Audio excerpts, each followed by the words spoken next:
নমস্কার বন্ধুরা, চলে এসেছি আরেকটি নতুন ভিডিওর সাথে। ব্যাংক অ্যাকাউন্ট নিয়ে চলে এলো একটি গুরুত্বপূর্ণ আপডেট। যেমনটা আমরা জানি, বর্তমান সময়ে ব্যাংক অ্যাকাউন্ট একটি গুরুত্বপূর্ণ নথি। ধনী, গরিব, মধ্যবিত্ত সবারই প্রায় এক বা একাধিক ব্যাংক অ্যাকাউন্ট আছে। কেননা বর্তমান সময়ে টাকা লেনদেনের এই সহজ উপায় হলো ব্যাংক। এতে যতটা সুবিধা, তার সাথে ততটাই নিরাপত্তা। কিন্তু এবার এই ব্যাংক অ্যাকাউন্ট নিয়ে একটি বড় ঘোষণা করলো ব্যাংক কর্তৃপক্ষ। একাধিক ব্যাংক অ্যাকাউন্ট থাকলেই হচ্ছে সমস্যা। কী সেই সমস্যা, কারা কারাই বা পড়তে চলেছে এই সমস্যায়, এবং কী তার সমাধান? এই বিষয়টিকে আরও ভালোভাবে জানতে হলে আমাদের ভিডিওটিকে না কেটে সম্পূর্ণ দেখবেন। নমস্কার বন্ধুরা, এ টু জেড স্কিম ইউটিউব চ্যানেলে আপনাদের স্বাগত জানাই। চলুন জেনে নেওয়া যাক ব্যাংক অ্যাকাউন্ট নিয়ে কি বলল ব্যাংক কর্তৃপক্ষ। বলা হয়েছে যে একাধিক ব্যাংকের অ্যাকাউন্ট থাকলেই সমস্যায় পড়তে চলেছে অধিকাংশ গ্রাহক। 1 জানুয়ারি থেকেই চালু হচ্ছে নতুন নিয়ম। এখন থেকে একাধিক ব্যাংকের অ্যাকাউন্ট থাকার কারণেই সমস্যার সম্মুখীন হতে চলেছেন গ্রাহকেরা। সম্প্রতি এই বিষয়ে একাধিক নতুন নিয়ম জারি করলো আরবিআই। মূলত একাধিক ব্যাংকে অ্যাকাউন্ট থাকার ফলে তৈরি হওয়া সমস্যার বিষয়ে মানুষদের অবগত করতেই আরবিআই এর তরফে নতুন বেশ কিছু নিয়ম জারি করা হয়েছে বলে জানা গিয়েছে। বর্তমান সময়ে অধিকাংশ বেতনভোগী মানুষই ব্যাংকে তাদের টাকা সঞ্চয় করে থাকেন। আর আর্থিক লেনদেনের ক্ষেত্রে দেশের ব্যাংকগুলি মানুষকে বিশেষভাবে সহায়তা করে। কিন্তু অনেক ক্ষেত্রেই বেতনভোগী মানুষেরা একাধিক ব্যাংকে তাদের অ্যাকাউন্ট খুলে থাকেন। কিন্তু একাধিক ব্যাংকের অ্যাকাউন্ট রাখলে যে আর্থিক ক্ষতি হতে পারে সে বিষয়ে অনেকেই অবগত নন।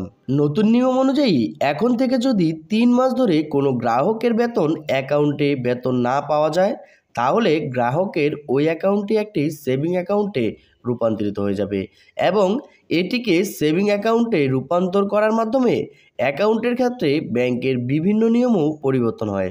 মূলত সেভিং অ্যাকাউন্টের নিম্নতম একটা টাকার পরিমাণ বজায় রাখা প্রয়োজন। কিন্তু কোনো গ্রাহক যদি তা বজায় না রাখেন, তাহলে তাকে জরিমানা দিতে হতে পারে এবং ব্যাংকে তার অ্যাকাউন্টে জমা থাকা টাকার পরিমাণ থেকে টাকা কেটে নেওয়া হতে পারে।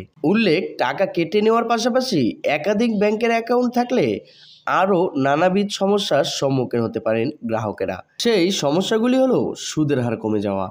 একাধিক ব্যাংক অ্যাকাউন্ট থাকলে গ্রাহকের বড় ক্ষতি হতে পারে।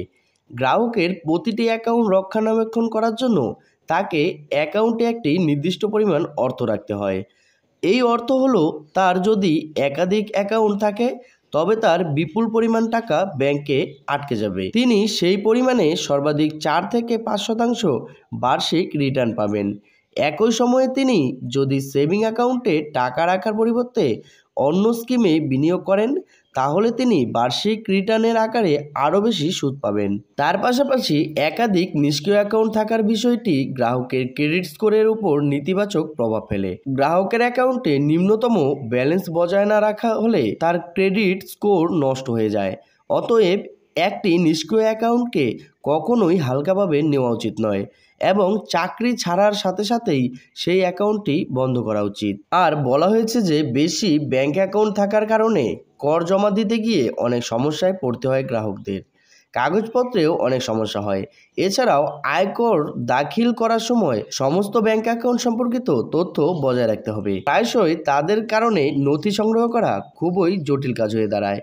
তাই উক্ত ঘটনাগুলি থেকে সতর্ক হয়ে গ্রাহকদের একাধিক ব্যাংকের সেভিং অ্যাকাউন্ট বদলে একটি ব্যাংকের সেভিং অ্যাকাউন্ট খোলা উচিত বলে মনে করছেন অনেকেই। তো বন্ধুরা, এই ছিল ব্যাংক অ্যাকাউন্ট নিয়ে আরবিআই তরফ থেকে একটি গুরুত্বপূর্ণ আপডেট। ভিডিওটি কেমন হয়েছে কমেন্ট বক্সে অবশ্যই জানাবেন। তার সাথে আপনারা যদি আমাদের চ্যানেলে নতুন হয়ে থাকেন, তাহলে আমাদের চ্যানেলটিকে সাবস্ক্রাইব করে পাশে থাকা বেল আইকনটি প্রেস করে রাখবেন। কেননা আমরা আমাদের এই চ্যানেলে প্রতিনিয়তই এই ধরনের ভিডিওর আপডেট দিয়ে থাকি। দেখা হচ্ছে পরবর্তীতে আরেকটি নতুন ভিডিওর সাথে। ভালো থাকবেন, সুস্থ থাকবেন।